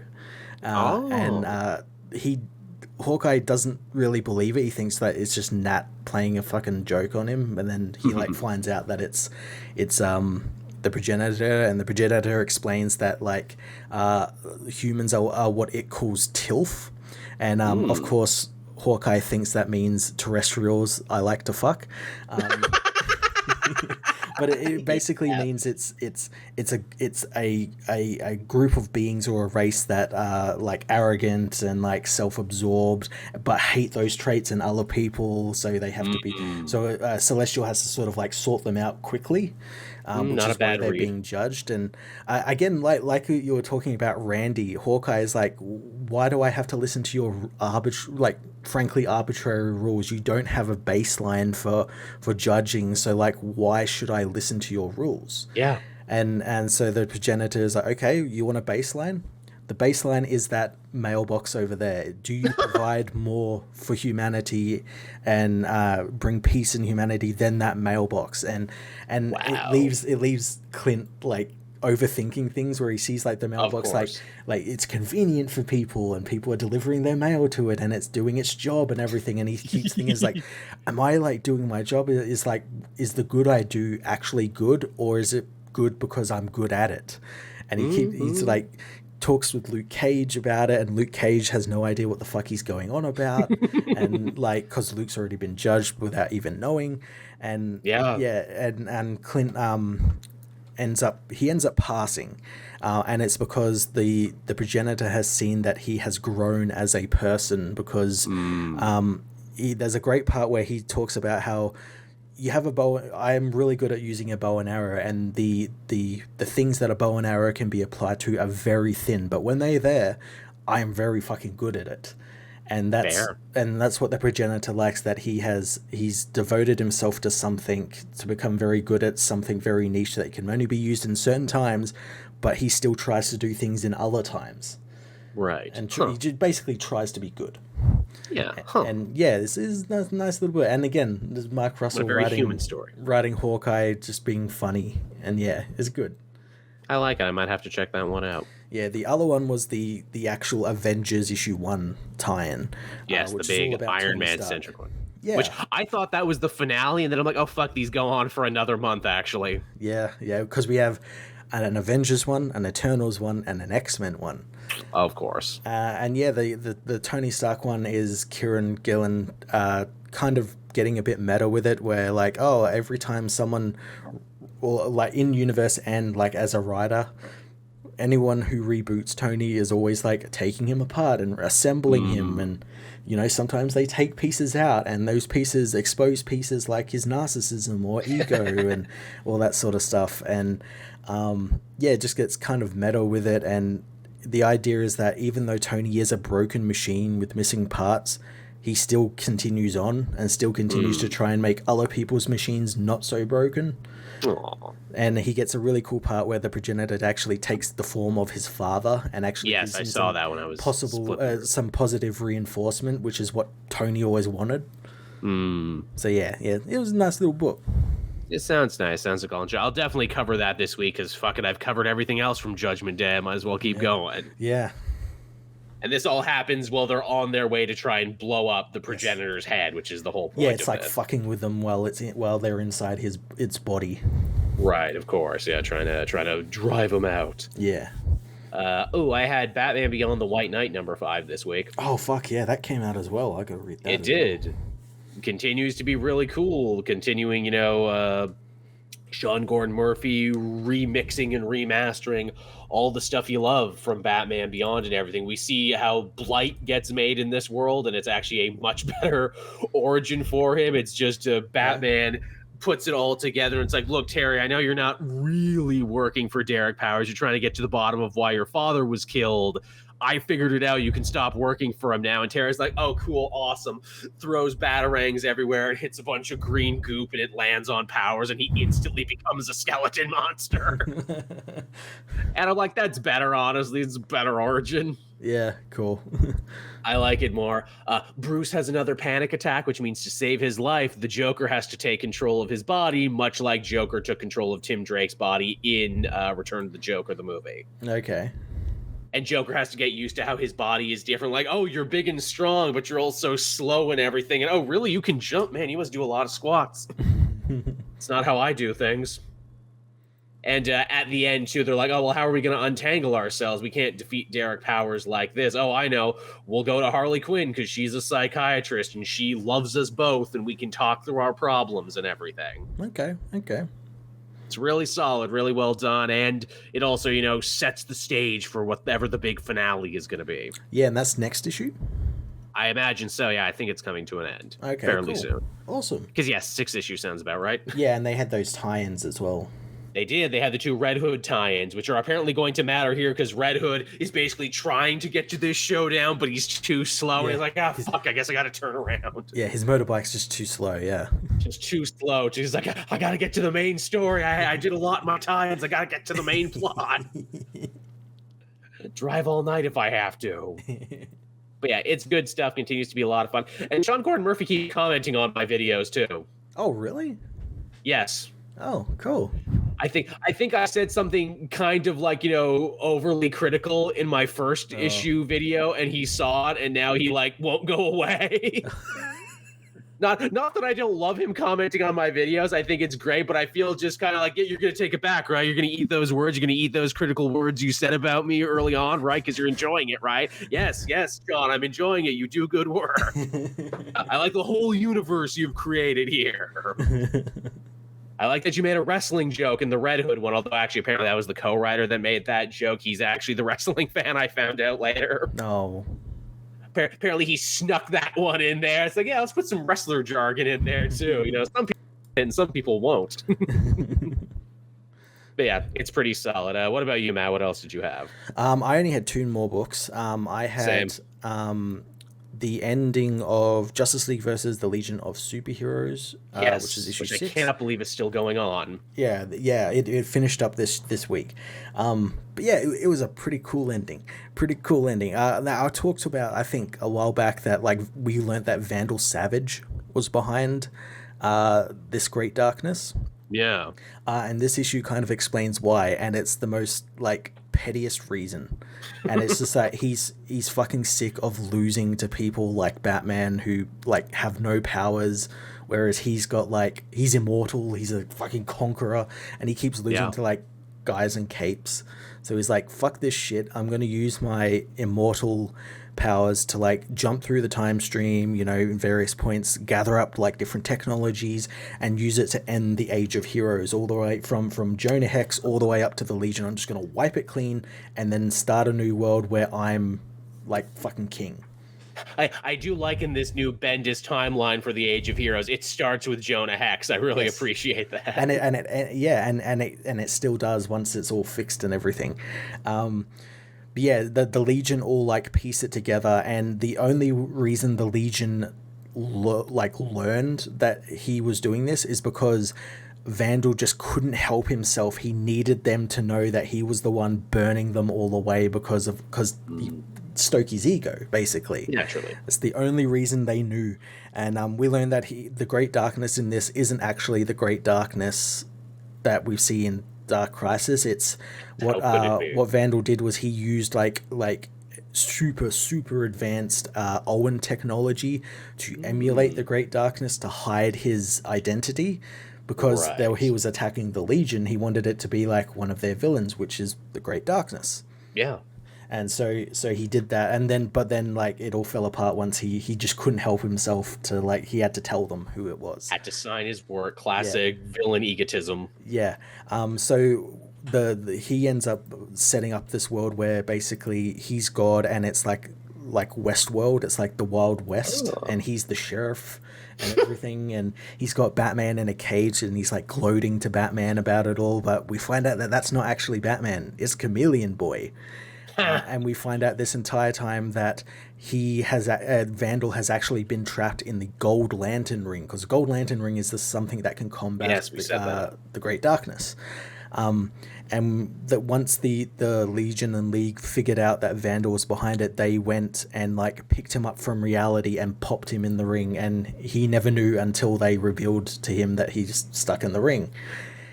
And so he ends up getting literally. Hey, didn't Bendis do something similar like that in his Batman universe with Vandal Savage in the ring? Yes. Bendis, you repeated yourself. But that's the thing. That's kind of related. Oh shit, they're connected.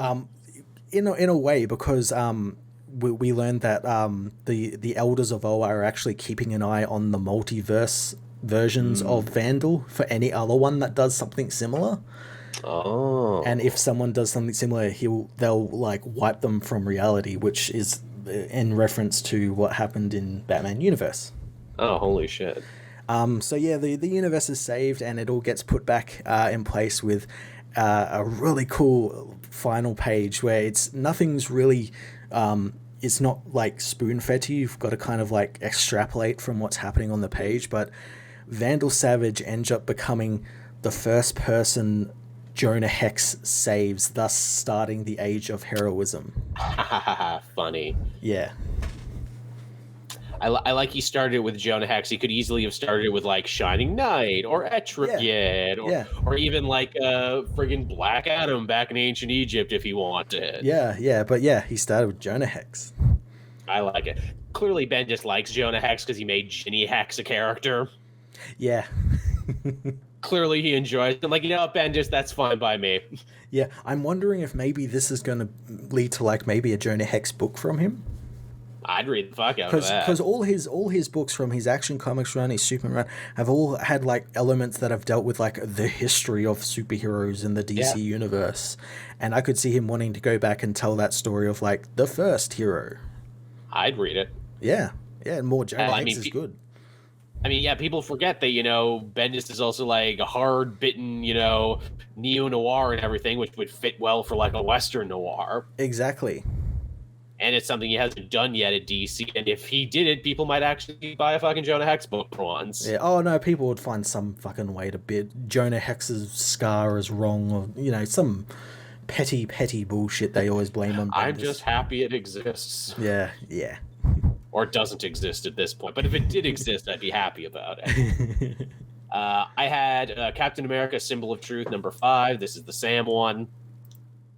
Yep. Continues to be really solid. Sam saves all of Wakanda from like a terror attack that, was going to turn refugees into living bombs and everything.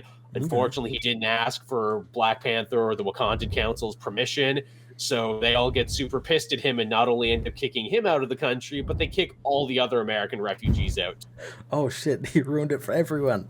He really did, and Sam feels super bad about it because he's like, look, I didn't even like the Wakandan centrism movement. I thought they were being, really misled and everything, but fuck, I feel like absolute dog shit now because I ruined it for everyone, and because he didn't know the whole story, he couldn't out White Wolf and be like, no, it's White Wolf, it's the Century game, they were the ones behind it, but they were already so pissed at him at that point, because this whole story is basically about Sam having to learn, oh fuck, if I want to be Captain America, that means it doesn't matter where I go and what I do, all my actions, good or bad, will be filtered through, you know, the lens of like American imperialism and like American socio-political politics. So I saved the day, but I didn't ask the right questions, and because of that, I got fucked over. Well, yeah.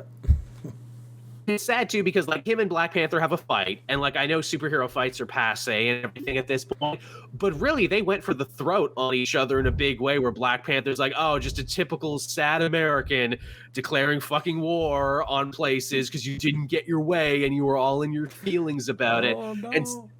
And Sam's like, you listen here, motherfucker. Steve always respected you. The Avengers always respected you. But you know what? I always have had problems with you. You got all this advanced technology, but you and your people, you sat behind your walls forever.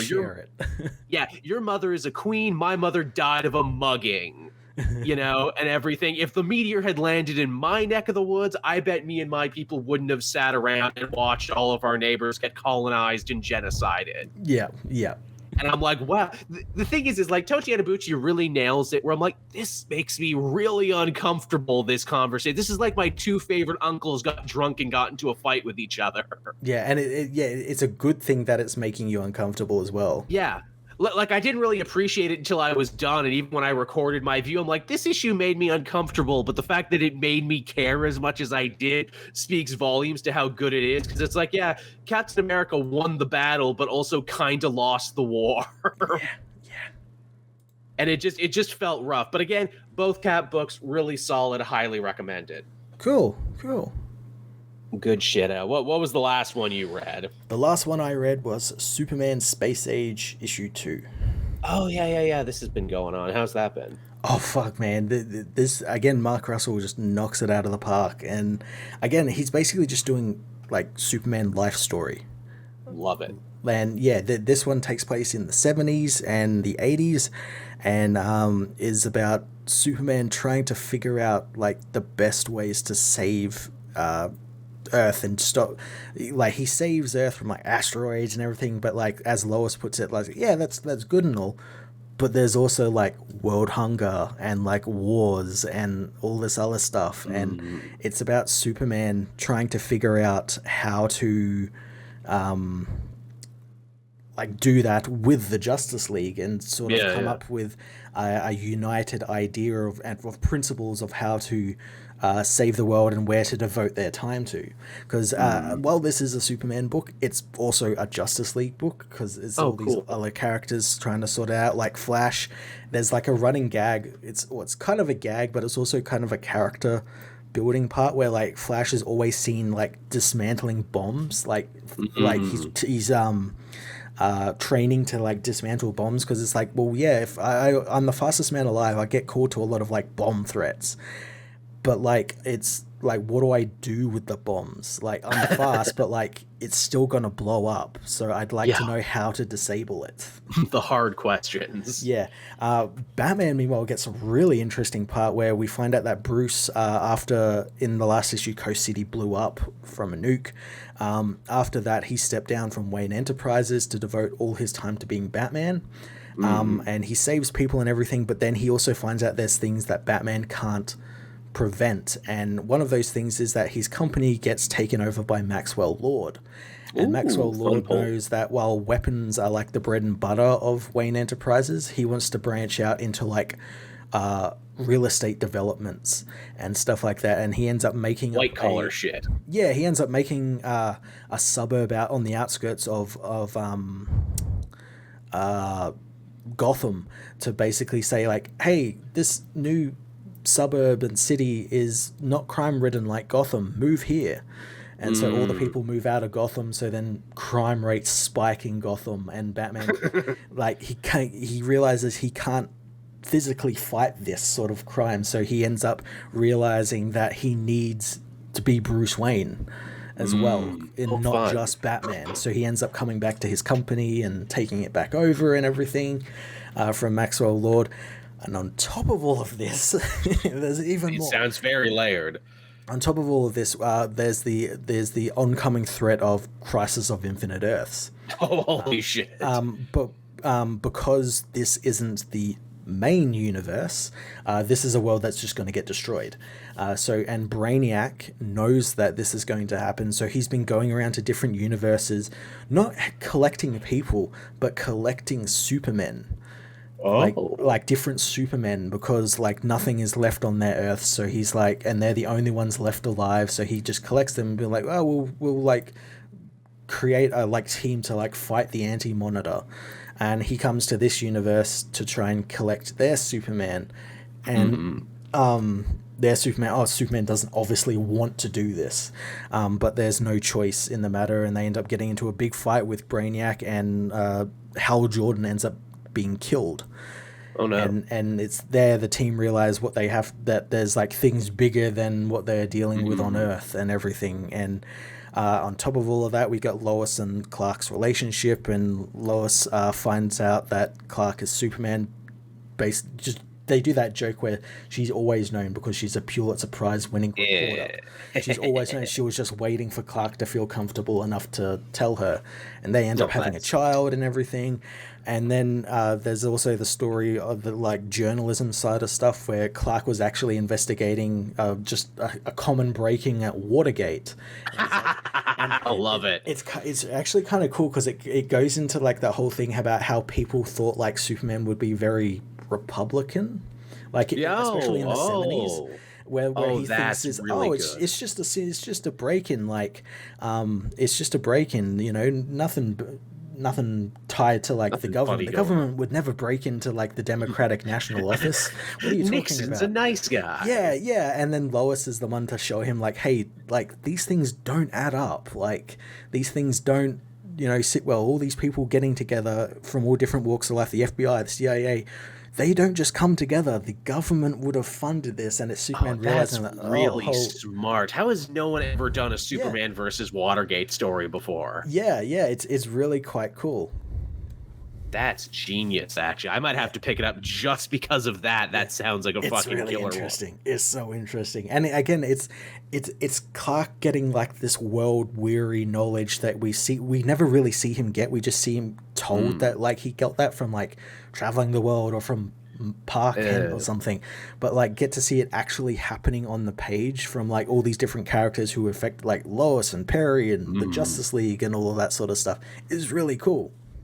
I like it a lot. Yeah.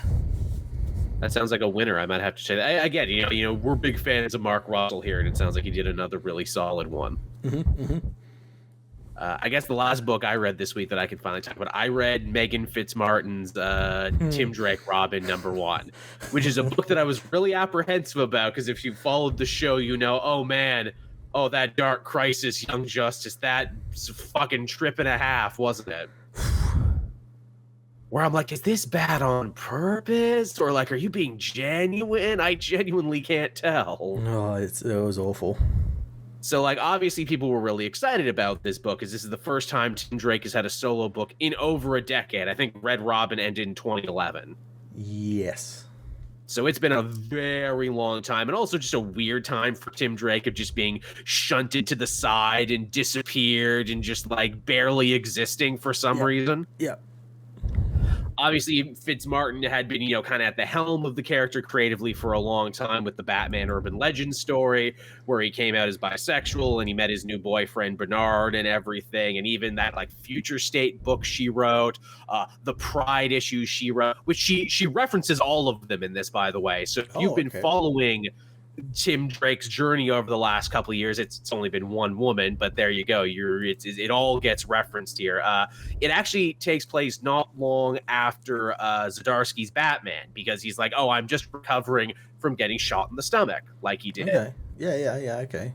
So he's recovering from that, and he's like, I wanted some space. I wanted a place of my own that's, in Gotham, but not of Gotham. So Tim Drake is living on a houseboat now in the pier. And all of his neighbors are weird houseboat people. as you might have guessed. And, you got like crooked real estate developers wanting to move in and clean up the pier and put in like fancy restaurants and shit. And they're like, no, keep the pier weird and shit. So yeah, Tim Drake is officially your uncle who, after the divorce, decided that he was gonna pull up stakes on land and live on a fucking houseboat. It's just so like wonderfully weird. I'm like, I can't even be mad at that. That's like actually kind of a clever pitch. Yeah. That's genuinely fun. The art is kind of weird on this one. They're going for much more of like a cartoony kind of like young adult thing, which is completely misleading because the cover looks like, a traditional Batman comic. It looks like the Damian Robin comic. It is not that. Yeah, okay. In fact, it's a much chiller, more like kind of slice of life, almost like a Hardy Boys Johnny Quest mystery where it's like, oh, there's a murder at the pier. I'll have to solve this. Okay. Because I'm Tim Drake, and that's the thing I do and everything. And I'm like, all right, we're definitely focusing on like the mystery solving part of Tim. I like that. It's implied the villain is actually testing his mystery solving ability because he's referencing other old detective books. Okay. Like old Mark Twain mysteries and everything. Like, okay, it's a detective duel. It's kind of like Sherlock. All right, I can dig it. Here's a weird thing, though. And again, I want to be careful with my wording on this one because I don't want to be one of those dickheads who gives, Megan Fitzmartin a hard time because it's like, oh, she made, Tim Drake gay and that's bad because I'm a fucking homophobe or some shit. No, that's fine. There's a weird thing she does here, which, considering what we know from, Dark Crisis, Young Justice, and how that kind of like referenced fan culture and like fan grievances and like fan fiction-y stuff, which apparently she is a fan of, she has admitted, and that does influence some of her work. Do you remember, Matt? I know this was forever ago. In the Future State Tim Drake book, they brought in a character called Darcy, who's like hearing impaired. She does sign language and everything. Yes. And they explain like, oh, she's a friend of Tim Drake's because she was a member of the We Are Robin team. Mm-hmm. For those who fucking remember that. Yep. She's back in this, and I looked into it a little deeper. Turns out she actually wasn't in the We Are Robin book. She was retconned to be a member of We Are Robin and have a pre-existing relationship with Tim Drake in that Future State book. Okay. But she still knows him here, and apparently they're best friends. And you didn't know about it, but they're best friends. And she helps Tim Drake move in, and she basically becomes Tim's new Robin. She calls herself Sparrow, and she has like a little costume, and she goes out to help him fight crime and everything. And they're best friends, and she's his sidekick in issue 1. And I just kind of sit there and I raise an eyebrow, and I'm like, is this a fucking self-insert character? I was just about to say, does this character look like the writer? No, I looked into this. She's blonde with straight hair. Fitzmartin has like frizzy blonde or brown hair and everything. And I'm like, this reeks of my OC. This reeks of my original character. Like in Future State, I forgave it because it's like, oh, well, it's many years in the future. Of course, it's going to be weird. Of course, there's going to be stuff that you haven't filled in yet. But the fact that the character comes back here and is best friends with Tim and hangs out on the boat with him and knows the secret that his boyfriend doesn't know yet because Tim hasn't actually told Bernard yet that he's a superhero because Bernard's kind of like a conspiracy theorist and has like a lot of way out there ideas about Batman and everything. So it's like, I don't want to have that conversation. But just the idea where it's like, you created an OC, didn't you, to be best friends with Tim Drake? This is like if I was writing the Green Arrow book and it's like, hey everyone, it's Ollie's new roommate, Noel Bailey. He wears tracksuits, he makes a mean chicken sandwich, and he works on the internet, and they're best friends now. You'd be like, Joel, you shameless motherfucker, you, what are you doing? That's like really the worst thing about the book. And again, this is just me reading shit into it. I don't know nothing about nothing. I don't want to be too mean to this book because I know it's getting a hard time already as it is. This is just my reading. I didn't even mention that in my video. I'm mentioning it here on the podcast because this is a much more free and open space, and because I wanted to get your opinion on it, Matt. Yeah. Just so I didn't feel like I'm crazy. No, I know exactly what you mean, and I agree with you. It sounds like an OC self-insert. It sounds a lot like a self-insert. And again, as you know, the chat is talking about the art.